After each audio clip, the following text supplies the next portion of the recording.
Rabbi, sampaikan sholawatku kepadanya, Sang Rasul, Sang Nabi Muhammad tercinta.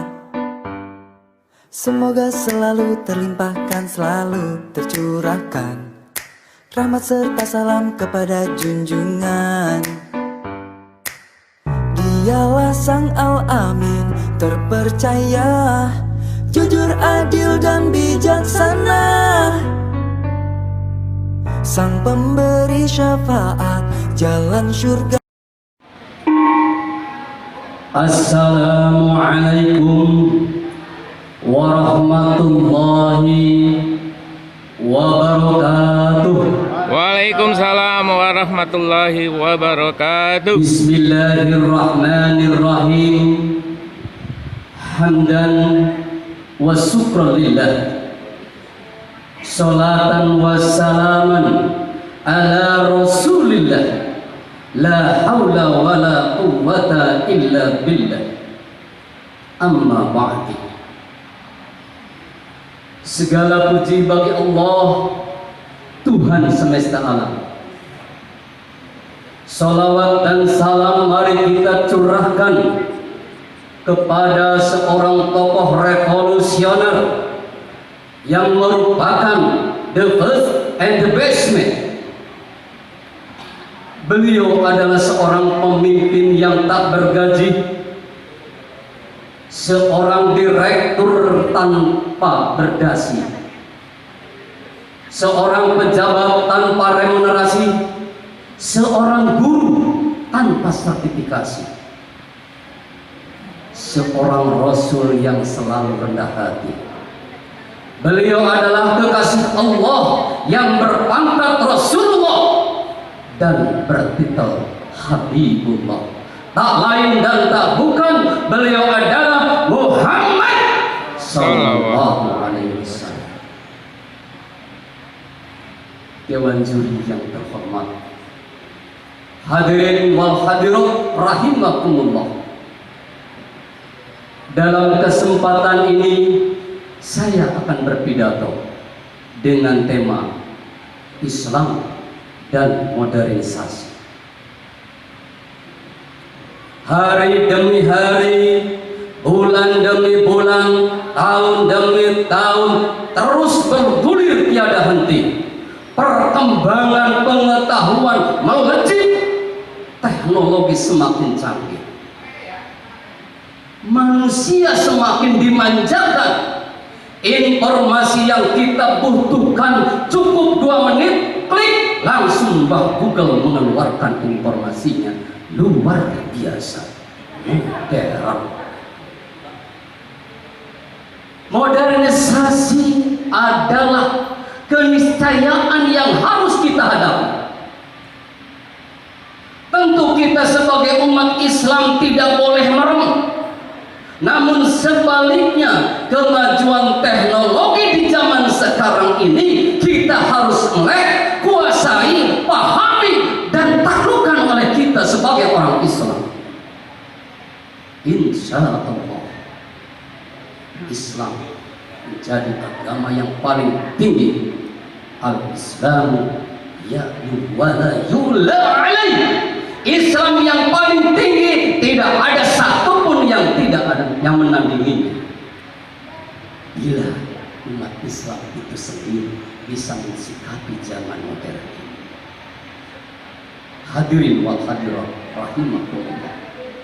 Namun yang sempat memprihatinkan bagi umat Islam, ada saja korban yang digilas oleh zaman modern ini. Gara-gara Facebook, rumah tangga menjadi hancur. Gara-gara WA, sholat ditinggalkan. Gara-gara Instagram, baca Quran dilupakan. Gara-gara main game, orang tua diabaikan. Itu adalah korban zaman sekarang yang tidak bisa memfilter dan memanage zaman modern ini.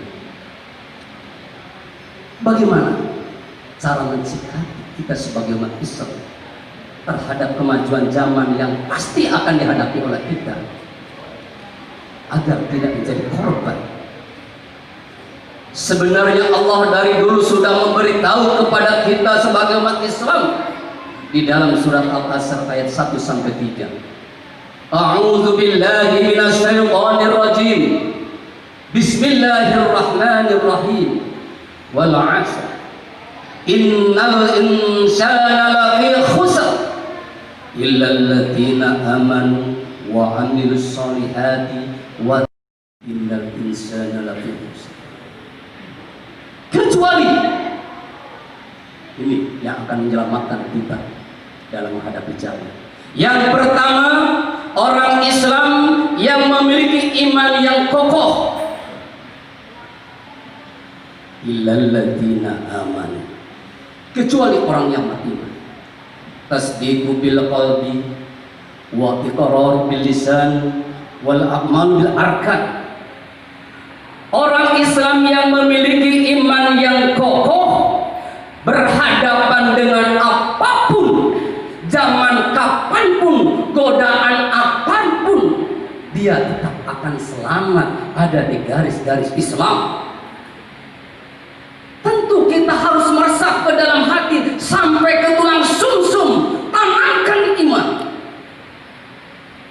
supaya kita tidak tergilas oleh zaman. Namun sayang, banyak di kalangan kita orang-orang Islam hanya mengakui iman dalam hati saja dengan lisan, belum diamalkan dengan anggota badan. Sehingga yang kedua adalah bila ingin selamat di zaman modern ini, secanggih apapun adalah istiqomah dalam beramal soleh. Amal soleh artinya adalah amal yang baik menurut agama, baik menurut masyarakat, baik menurut negara. Ketika kita baca Facebook ada suara adzan, Allahu Akbar, Allahu Akbar. Berhenti Facebook, matikan. Langsung pergi kita ke masjid, sholat berjamaah. Saat kita baca WA, ada suara adzan maghrib, kemudian kita harus mengaji Al-Quran, tutup WA, matikan TV, baca Al-Quran. Insya Allah itu amal soleh yang perlu kita biasakan. Jangan seperti jadi orang yang hanya sampai lisan, tidak mencapai ke anggota badan. Ketika Islam digoda, diganggu oleh orang kafir, menghina agama Islam, dia berkata, jangan berani mengganggu Islam, nyawa saya taruhannya. Sementara dia tidak sholat. Ketika bendera tauhid dibakar rame, nyawa saya berkorban untuk bendera tauhid, sementara dia masih mabuk-mabukan. Bagaimana iman seperti ini? Karena belum lengkap. Yang lebih parah lagi, karena akidahnya belum kuat, hanya sampai lisan, belum sampai arkan, iman bisa ditukar dengan salimi dan beras, pindah agama.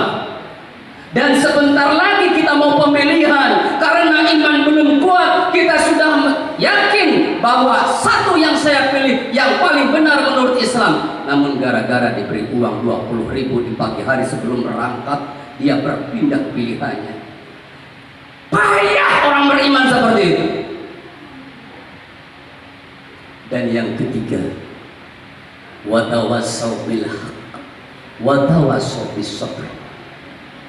Orang yang selalu menasehati dalam kebaikan dengan kesabaran. Setelah kita punya iman yang kokoh, beramal dalam kehidupan sehari-hari, amal soleh, yang terakhir tentu kita harus berani menasehati kepada tetangga, kepada teman, dan kepada saudara-saudara yang lain jika saudara kita sedang melakukan kemaksiatan, kemusyrikan, dan kesesatan yang lain. Tentu kita dalam menasehati teman banyak resiko di zaman sekarang ini. Ada orang lagi Facebookan, ada suara dan mas, mari kita sholat berjamaah. Sholat berjamaah pahalanya 27. Sekali, 2 kali, 3 kali tidak mau, dan seterusnya. Kita jangan putus asa dalam berdakwah atau bertausiah, karena hidayah adalah urusannya Allah Subhanahu wa Ta'ala. Ketika ada teman mabuk-mabukan, diajak suruh berhenti, mabuk itu haram, tapi mereka sudah. Itulah resiko orang berwasiat, bertausiah dalam kebenaran. Mudah-mudahan kita menjadi orang yang akan selamat dengan syarat satu, iman kepada Allah, beramal soleh, dan saling tausiah. Demikian pidato dari kami. Mohon maaf yang sedalam-dalamnya. Wassalamualaikum warahmatullahi wabarakatuh. Waalaikumsalam.